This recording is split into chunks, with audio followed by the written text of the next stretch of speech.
Shalom, salam sejahtera Bapak Ibu Saudara-saudara, anak-anak yang dikasihi oleh Tuhan Yesus Kristus. Berjumpa kembali bersama saya Pendeta Eka di dalam renungan firman Tuhan pada hari ini, hari Sabtu 26 Maret 2022. Sukacita dan damai sejahtera dari Tuhan Yesus Kristus kiranya menyertai kehidupan kita sekalian yang pastinya mendatangkan kebahagiaan. Puji nama Tuhan. Sampai pada pembacaan kita hari ini, Mazmur yang ke-73 kiranya memberkati kita sekalian. Baik, sebelum kita merenungkan bagian firman Tuhan, kita akan berdoa. Tuhan Bapa di surga, dalam nama Tuhan Yesus, kami mengucapkan syukur dan terima kasih. Kesempatan pagi hari ini kembali kami dapat belajar firman Tuhan. Mampukan kami untuk dapat memahaminya. Kau juga menolong kami untuk kami dapat terapkan dalam hidup kami. Terima kasih Bapa, terpujilah namamu. Demi nama Tuhan Yesus kami berdoa dan bersyukur. Haleluya, amin. Mazmur 73 bait 1 sampai yang ke-28 saya akan bacakan. Mazmur Asaf. Sesungguhnya Allah itu baik bagi mereka yang tulus hatinya, bagi mereka yang bersih hatinya. Tetapi aku sedikit lagi, maka kakiku terpeleset, nyaris aku tergelincir. Sebab aku cemburu kepada pembual-pembual, kalau aku melihat kemujuran orang-orang fasik. Sebab kesakitan tidak ada pada mereka, sehat dan gemuk tubuh mereka. Mereka tidak mengalami kesusahan manusia, dan mereka tidak kena tulah seperti orang lain. Sebab itu mereka berkalungkan kecongkakan dan berpakaian kekerasan. Karena kegemukan kesalahan mereka menyolok, hati mereka meluap-luap dengan sangkaan. Mereka menyindir dan mengata-ngatai dengan jahatnya. Hal pemerasan dibicarakan mereka dengan tinggi hati. Mereka membuka mulut melawan langit dan lidah mereka membual di bumi. Sebab itu orang-orang berbalik kepada mereka, mendapatkan mereka seperti air yang berlimpah-limpah. Dan mereka berkata, bagaimana Allah tahu hal ini? Adakah pengetahuan pada yang maha tinggi? Sesungguhnya itulah orang-orang fasik. Mereka menambah harta benda dan senang selamanya. Sia-sia sama sekali aku mempertahankan hati yang bersih dan membasuh tanganku, tanda tak bersalah. Namun sepanjang hari aku kena tulah dan kena hukum setiap pagi. Seandainya aku berkata, aku mau berkata-kata seperti itu, maka sesungguhnya aku telah berkhianat kepada angkatan anak-anakmu. Tetapi ketika aku bermaksud untuk mengetahuinya, hal itu menjadi kesulitan di mataku. Sampai aku masuk ke dalam tempat kudus Allah dan memperhatikan kesudahan mereka. Sesungguhnya di tempat-tempat licin kau taruh mereka, kau jatuhkan mereka sehingga hancur. Betapa binasa mereka dalam sekejap mata, lenyap habis oleh karena kedahsyatan. Seperti mimpi pada waktu terbangun ya Tuhan. Pada waktu terjaga rupanya mereka kau pandang hina. Ketika hatiku merasa pahit, dan buah pinggangku menusuk-nusuk rasanya. Aku dungu dan tidak mengerti seperti hewan aku di dekatmu. Tetapi aku tetap di dekatmu. Engkau memegang tangan kananku. Dengan nasihatmu engkau menuntun aku dan kemudian engkau mengangkat aku ke dalam kemuliaan. Siapa gerangan ada padaku di sorga selain engkau? Selain engkau tidak ada yang kuingini di bumi. Sekalipun dagingku dan hatiku habis lenyap, gunung batuku dan bagianku tetaplah Allah selama-lamanya. Sebab sesungguhnya siapa yang jauh daripadamu akan binasa. Kau binasakan semua orang yang berzina dengan meninggalkan engkau. Tetapi aku suka dekat Allah. Aku menaruh tempat perlindunganku pada Tuhan Allah, supaya dapat menceritakan segala pekerjaannya. Bapak Ibu Saudara-saudara yang dikasihi oleh Tuhan Yesus Kristus. Dari zaman dahulu sampai zaman sekarang kita hidup, banyak orang benar yang merasa iri dalam tanda petik ya kepada orang fasik.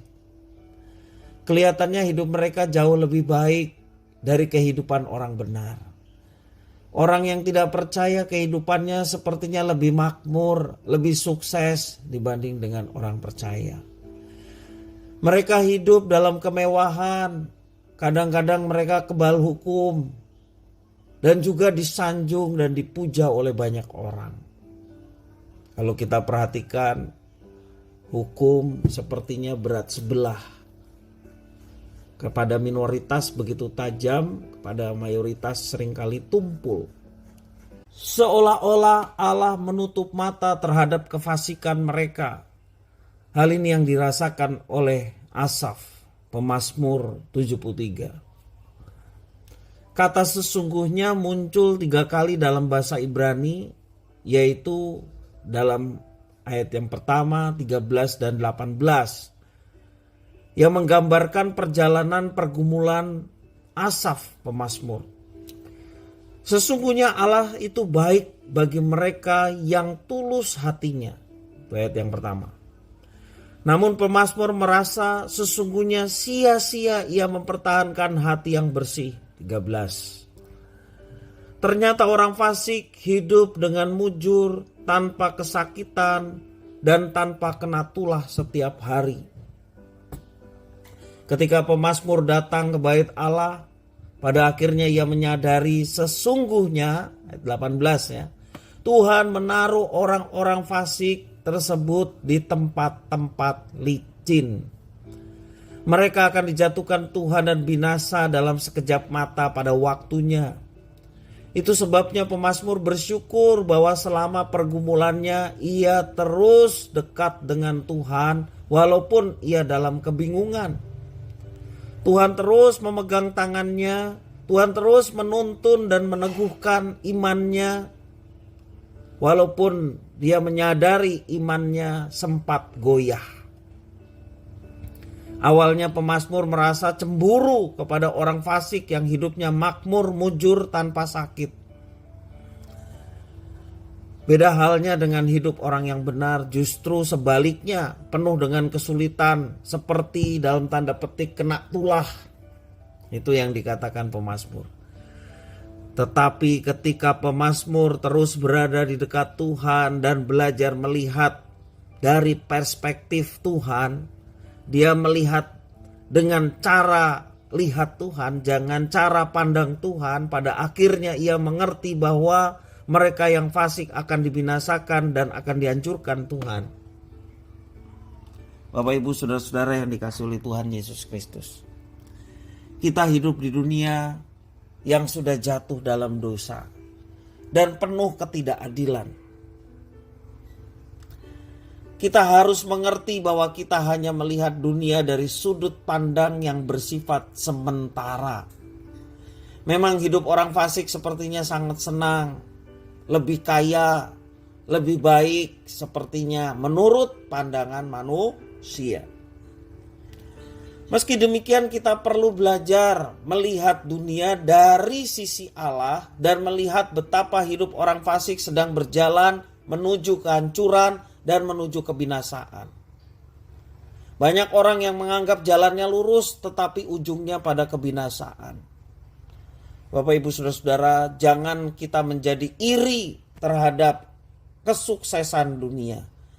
Jangan kita menjadi iri kepada orang yang tidak percaya, namun secara manusia kita melihat dia lebih sukses, lebih berhasil.